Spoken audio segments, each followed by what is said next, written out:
Morning guys. So day 2 in Gokarna. आणि आता आम्ही तयार झालो का आम्ही चाललो आहोत याना केव्सला. ॲक्च्युली सकाळी लवकर जायचं होतं पण इथे थोडं हॉट वॉटरचा इश्यू झाला, त्याच्यामुळे आता आम्ही ऑलमोस्ट 7:45 झालेत आणि जातो आहे आता याना केव्ससाठी.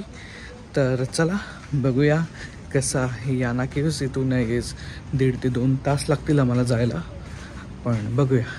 तुम्हाला तोपर्यंत दाखवतो की सकाळी सकाळी इकडचा बीच कसा दिसतोय ते बघा.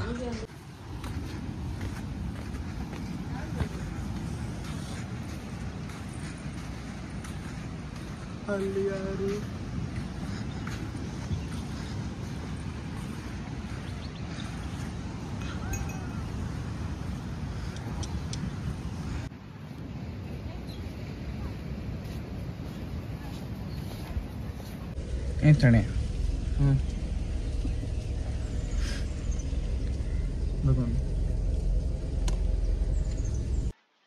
वाटेत जाताना असे छान छान मिठागर दिसत होते आम्हाला. खूप सुंदर दृश्य होतं एकदम.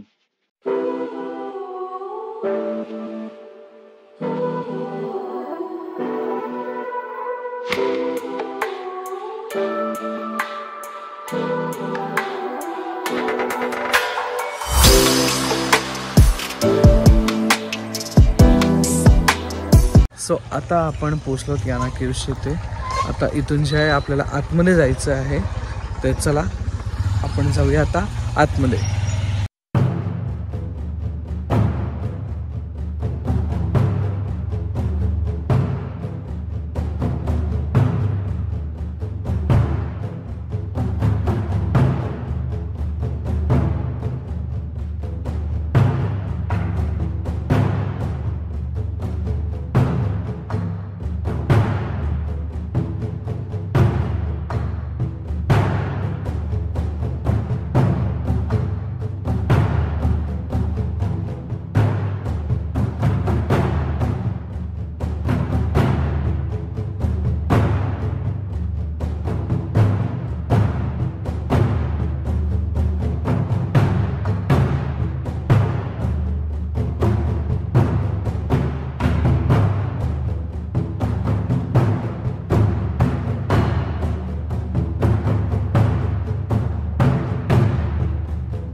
आपण आता वरच्या बाजूला आलो आहोत. माझ्या मागच्या बाजूला जो आहे तो आहे मोहिनी शिखर आणि हा जो आहे सगळ्यात उंच तो आहे भैरव शिखर. खूप विहंगम दृश्य आहे इकडचं. एकदम वेगळंच वातावरण आहे. संपूर्ण घनदाट जंगलामध्ये हे काळ्या रंगाचे दगड एक मुख्य आकर्षण आहे. खूप सुंदर वाटतंय आणि त्याच्या समोर उभं राहून बघणं एकदम डिवाइन एक्सपिरियन्स आहे. तुम्ही बघा जवळून कसा दिसतो याना केव्स. याना गुफेचा संदर्भ भस्मासूर राक्षसाशी जोडला जातो अशी एक दंतकथा आहे. भस्मासूर नावाचा राजा होता जो कोणत्याही गोष्टीवर हात ठेवू शकतो आणि त्याचे राखेत रूपांतर करू शकतो अशी त्याच्याकडे क्षमता होती.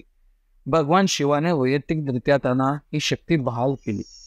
ती क्षमता प्राप्त झाल्यानंतर भस्मासुराने विनाश केला आणि ऋषींना भगवान विष्णूंपासून बचावासाठी प्रवृत्त केले. भगवान विष्णूंनी स्वतःला मोहिनी या सुंदर स्त्रीमध्ये रूपांतरित करून लोकांना वाचवण्याचा संकल्प केला. मोहिनीने भस्मासुराला तिच्यासारखे नृत्य करण्यास धाडस केले आणि त्याने कृपापूर्वक होकार दिला. धाडसाच्या वेळी मोहिनीने चतुराईने एक नृत्य दिनचर्या दाखवली ज्यामध्ये तिने तिचा हात तिच्या डोक्यावर ठेवला आणि भस्मासुराने तिच्या कृतीच्या घातक परिणामांबद्दल अनभिज्ञतेने त्याचे अनुसरण केले. भस्मासूर शेवटी त्याच्या अग्नीने नष्ट झाला ज्यामुळे त्याचे राखेत रूपांतर झाले. खडकाळ भागाच्या सभोवतालाची सैल काळी पृथ्वी आणि ज्वाला हे भस्मासूर राक्षसाचे अवशेष असल्याचे म्हटले जाते. भैरव शिखराचे इथे खालतीच इथे जे आहे ते मंदिर आहे. तर आपण त्या मंदिरात जाऊया, बघूया नक्की कुठल्या देवताचं मंदिर आहे. मोस्टली शंकराचंच असतं, तरी आपण एकदा कन्फर्म करूया की कुठलं मंदिर येते. चला. भैरवेश्वर मंदिर आहे ना.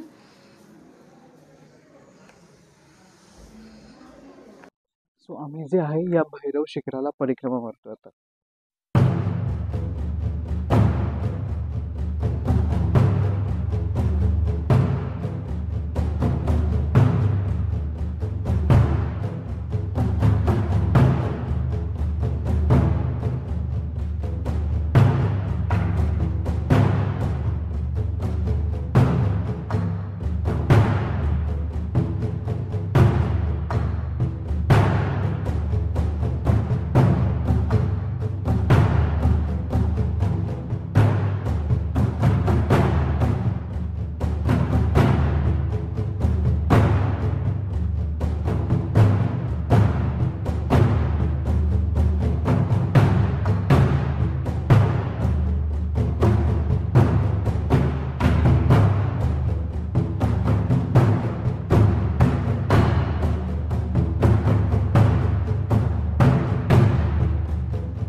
सो आता आम्ही इथे गुफेच्या आतमध्ये आलो आहोत आणि आता इथून आत जाऊन प्रदक्षिणा पूर्ण हे करायची. चला पुढे जाऊया.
इकडे वेगवेगळे स्टॉल्स पण आहेत. सो आम्हाला चहा प्यायचा होता, सो आम्ही चहा घेतला आणि सोबत इकडे जे काका होते ते मस्त तिखट झणझणीत भेळ बनवत होते, सो आम्ही भेळ पण घेतली.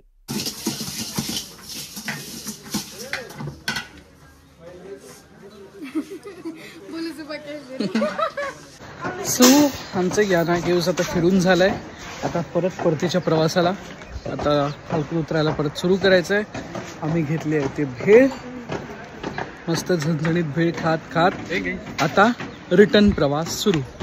सो आता आपण आपल्या दुसऱ्या स्पॉटला आलो आहोत. याना केव्स नंतर आपण आलो आहोत विभूती वॉटरफॉल्सला. माझ्या बॅक साईडहून इथून एंट्री आहे आत जायला. चला आता जाऊन बघूया कसं आहे विभूती वॉटरफॉल.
अथक प्रयत्नांच्या यशानंतर अर्धा तास चालल्यानंतर आम्ही शेवटी वरती आलो आहोत विभूती वॉटरफॉलच्या इथे.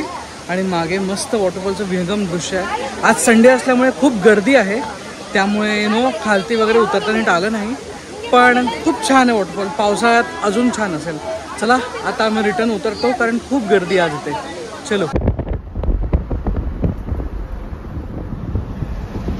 आता आम्ही जेवायला आलो आहेत रिटर्न आमच्या हॉटेलवर जिथे आम्ही राहतो तिथेच. आणि आता आम्ही काय मागवलं आहे दाखवतो. तो हे आहेत कालामारी म्हणजेच स्क्विड्स फ्राय. त्याच्यासोबत त्याने दिले आहेत फ्रेंच फ्राईज आणि सम ग्रीन सलाड. आणि पुढे मेन कोर्सला काय येतं आहे तेही दाखवतो तुम्हाला. सो आता इथे आमचा मेन कोर्स आला आहे आणि इथे आहे बांगडा करी, त्याच्यानंतर किंगफिश म्हणजेच सुरमई फ्राय आहे, भात आहे, त्याच्यानंतर कांदा लिंबू आहे आणि त्याच्यानंतर आहे इथे चपाती. चला आता आम्ही खातो आणि मग त्याच्यानंतर आम्हाला जायचं आहे इथे बीचवरती. संध्याकाळचे आता 5 होत आहेत. आणि आम्ही चाललोत आता बीचवरती आलोत. काही रील शूट करायचे आहेत आणि थोडं पाण्यात खेळायला. ऊन आहे तरी अजून 5 असलं तरी खूप आहे, पण बरं आहे सनस्क्रीन वगैरे लावून आलो आहे. आधीच काळवंडलं पण तरी सनस्क्रीन लावलं. श्रुती इथे सगळे आपले इक्विपमेंट्स घेऊन सज्ज आहे रील बनाने के लिए. बीच खरंच खूप छान आहे आणि क्लीन आहे मेन मीन्स, त्यामुळे मजा आएगा. चलो.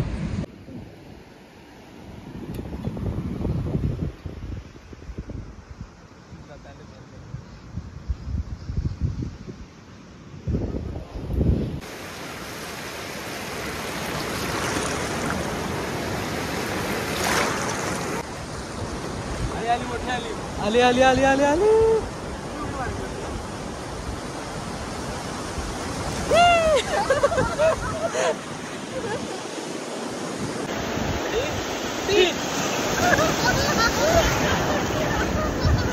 मस्ती करून झाल्यानंतर आता आम्ही आलो आहोत थोडे रिलॅक्स करायला आणि आम्ही मागवले आहेत हॉट चॉकलेट अँड पॅनकेक्स. दाखवतो तुम्हाला. इथे आहे हॉट चॉकलेट, हा आहे मिक्स फ्रूट पॅनकेक आणि हा आहे नटेला पॅनकेक. श्रुती मजा आली? खूप जास्त. येस. टायर्ड ना? बोला. तर खूप एन्जॉय केला बीचवर. येस. ऋषी मजा आली बीचवर? अजून एक भिजलेलं आहे. चलो.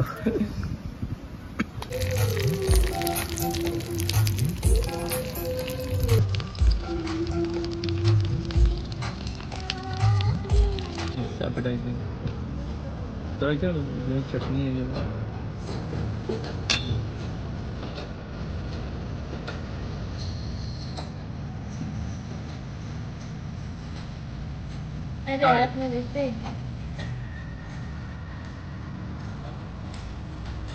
तो आमचं जेवण झालेलं आहे आणि आता जस्ट आम्ही समुद्रावर वॉकसाठी जातोय. म्हटलं चला उद्या आम्हाला संध्याकाळी निघायचं आहे, सो म्हटलं वॉक करून घेऊया. माझ्या मागे जे आहे ते आम्ही जिथे थांबलो आहे त्या ओशन ब्रिजचं नेम आहे आणि या साईडला एंट्री गेट आहे. तुम्हाला मी पटकन दाखवतो की रात्रीच्या वेळेला बाहेरून कसं दिसतं हॉटेल आणि त्याच्यानंतर मग आम्ही जातो बीचवरती.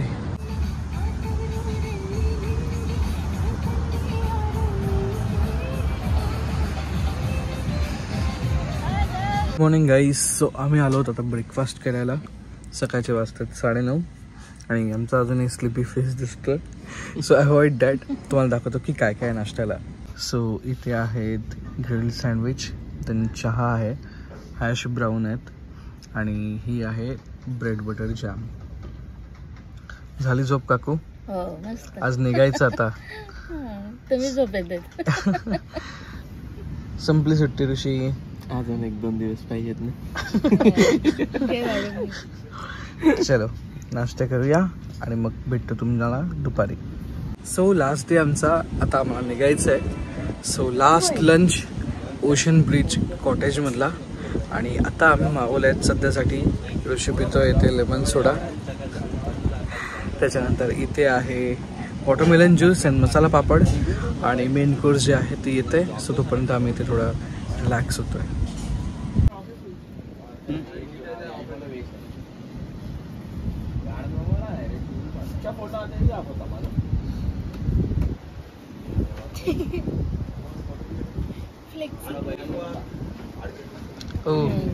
It's a hair print.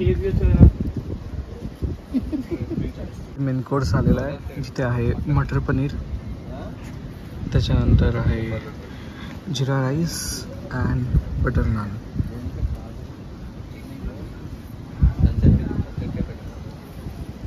अशा प्रकारे आमचा गोकर्णामधला स्टे आज कंप्लीट होतोय. आता आम्ही निघालो आहोत रिटर्न जायला. बॅग्स अँड ऑल आहेत सोबत. मम्मा आणि श्रुती पुढे ऑलरेडी गेलेत. आमची आता संध्याकाळची ट्रेन आहे. सो आय होप तुम्हाला ही आमची शॉर्ट गोकर्ण मुर्डेश्वर सिरीज आवडली असेल. तर नक्की लाईक करा, शेअर करा, सबस्क्राईब करा. आपण भेटूया नेक्स्ट ब्लॉगमध्ये एका न्यू प्रवासाला, एका नवीन डेस्टिनेशनमध्ये. तोपर्यंत बाय बाय. इश्क च अजना